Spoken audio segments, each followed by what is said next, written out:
Seperti yang telah kita perkenalkan tadi, kali ini kita akan membahas teori belajar behavioristik dan kognitif. Pembahasan yang akan dibahas pertama adalah teori belajar behavioristik. Pembahasan yang pertama yakni pengertian teori belajar behavioristik.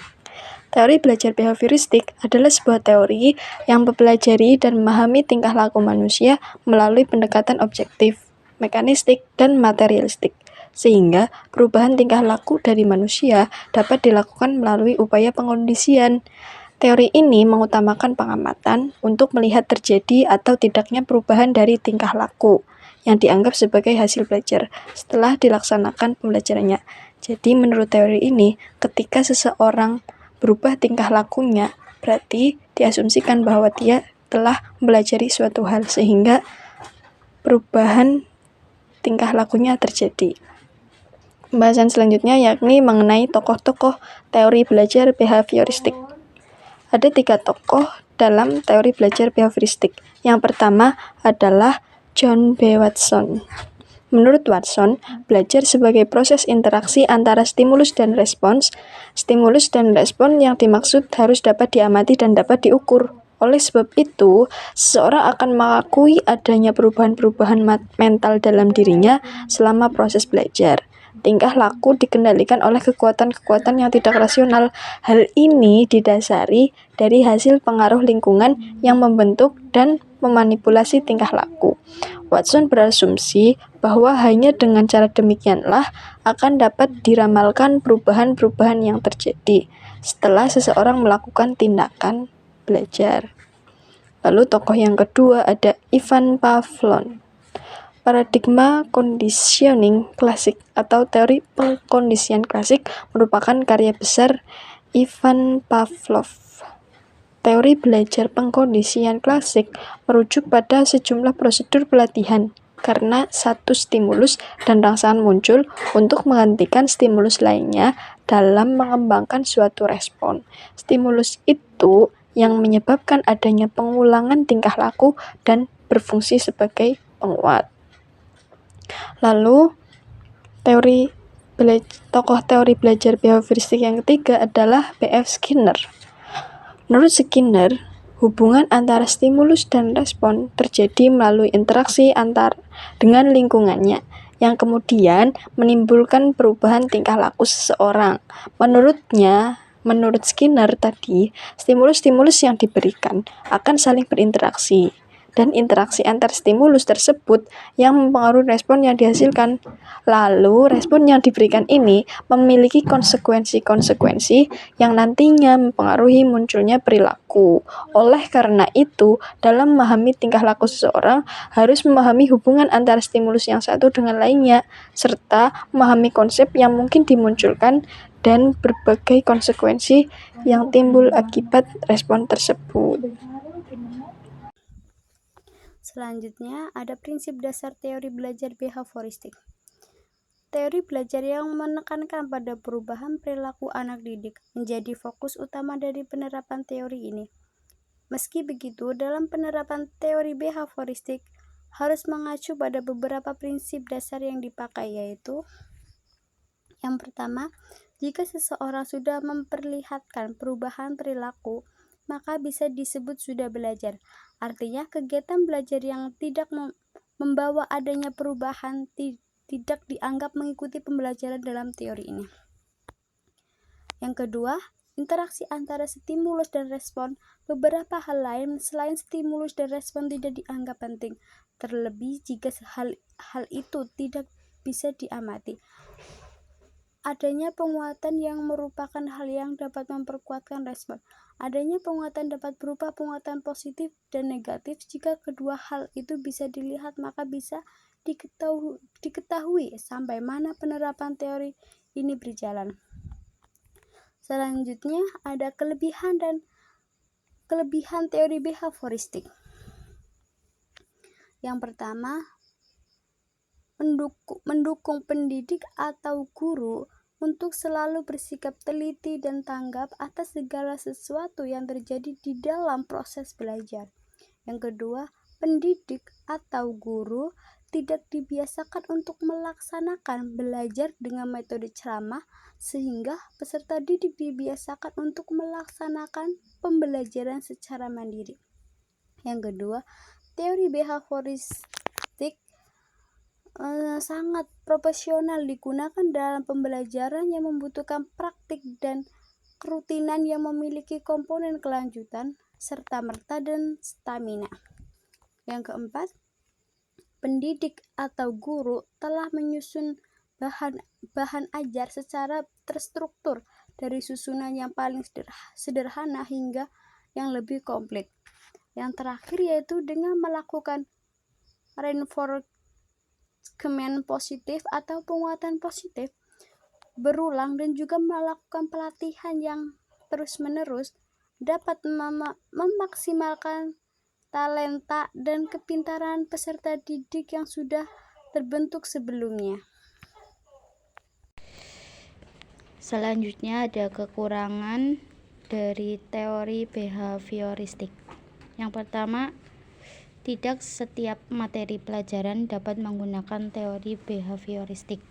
Yang kedua, dalam proses pembelajaran, peserta didik hanya sebagai pendengar dan penghafal dari apa yang peserta didik lihat dan dengar. Yang ketiga, pemberian punishment untuk penertiban. Yang keempat, peran guru sangat dominan dalam pemberian penguatan, sedangkan peserta didik pasif. Yang kelima, teori belajar ini mengarahkan peserta didik untuk berpikir dalam satu arah saja, terpusat, tidak memiliki kreativitas, kontraproduktif, dan mengarahkan peserta didik kepada individu yang bersifat pasif. Yang keenam, peserta didik dalam proses belajar merasa tidak senang dan nyaman karena hanya berpusat kepada pendidikan. Setelah itu ada teori belajar kognitif. Teori belajar kognitif adalah teori yang berfokus pada proses berpikir, pemahaman, dan pengolahan informasi dalam pembelajaran. Teori ini menekankan pada proses belajar daripada hasil belajarnya. Teori ini berpandangan bahwa belajar merupakan suatu proses internal yang mencakup ingatan, pengolahan informasi, emosi, dan aspek-aspek kejiwaan lainnya. Belajar merupakan aktivitas yang melibatkan proses berpikir yang sangat kompleks. Selanjutnya ada tokoh-tokoh teori belajar kognitif. Yang pertama ada Jean Piaget. Proses belajar merupakan interaksi dinamis antara individu dan lingkungan yang melibatkan 3 tahapan utama, yakni asimilasi, akomodasi, dan ekuilibrasi. Proses belajar ini harus disesuaikan dengan tahapan perkembangan kognitif peserta didik, mulai dari tahapan sensori, motorik, hingga operasional formal. Interaksi dengan teman sebaya dan bimbingan dari guru untuk mendukung perkembangan kognitif. Pembelajaran yang efektif terjadi ketika peserta didik aktif berinteraksi dengan lingkungan dan memperoleh pemahaman secara bertahap sesuai dengan kapasitas kognitifnya. Yang kedua ada David Ausubel.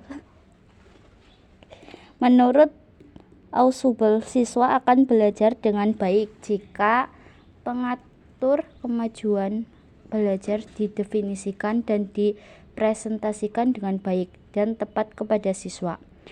Pengatur kemajuan belajar adalah konsep atau informasi umum yang mewadahi semua isi pelajaran yang akan diajarkan kepada siswa.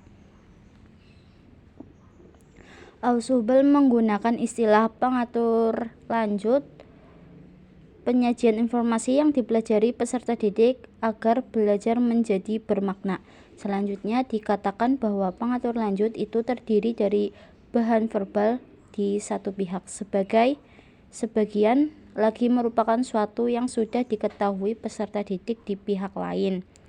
Dengan demikian, kunci keberhasilan belajar terletak pada kebermaknaan bahan ajar yang diterima atau dipelajari oleh siswa. Dia berpendapat bahwa menghafal berlawanan dengan bermakna.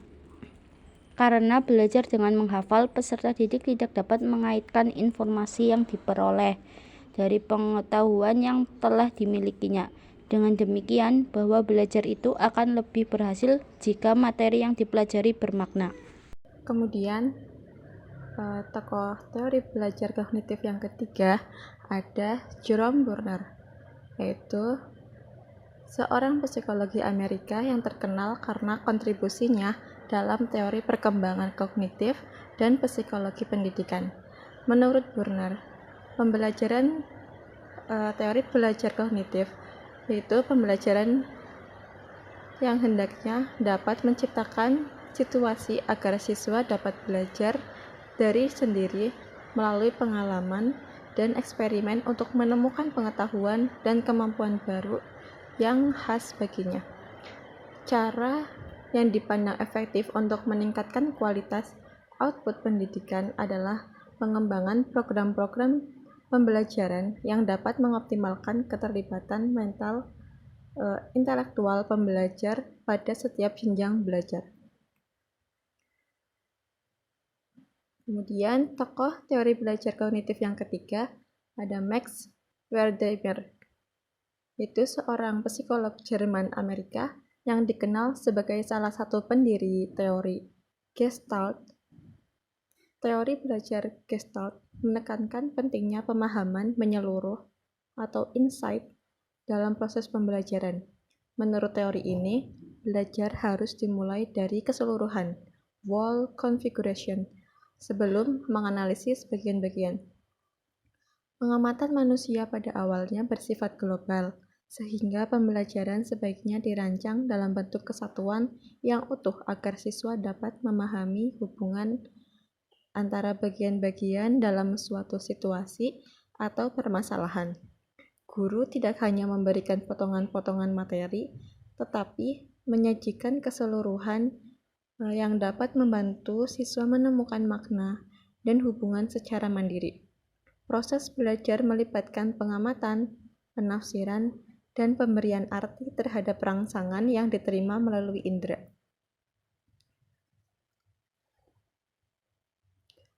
Selanjutnya, prinsip dasar teori belajar kognitif.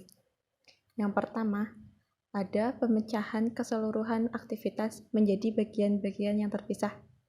Yang kedua, tugas utama dari guru atau pelatih adalah untuk memaksimalkan transfer dari latihan berbagai kegiatan.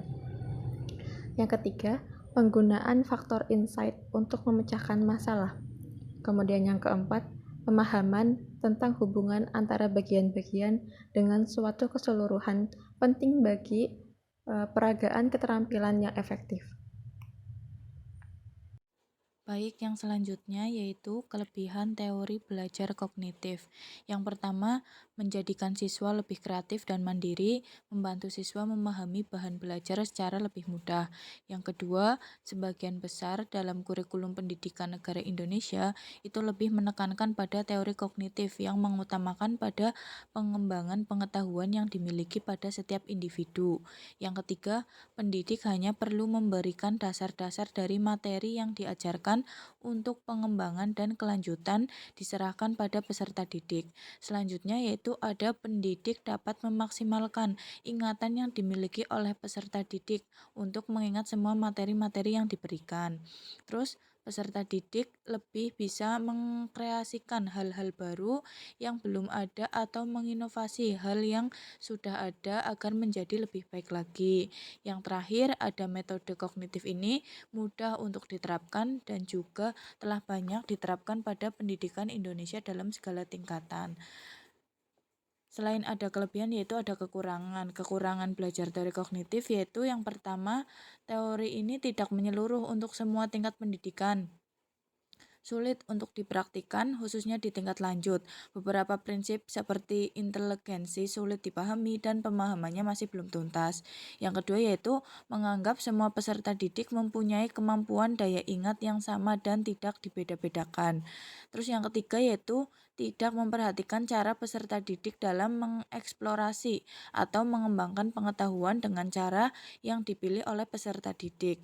Yang keempat, ada apabila dalam pengajaran itu hanya menggunakan metode kognitif, maka dipastikan peserta didik tidak akan mengerti sepenuhnya materi yang diberikan.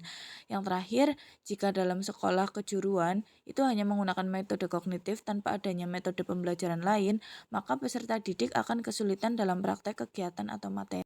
Sekian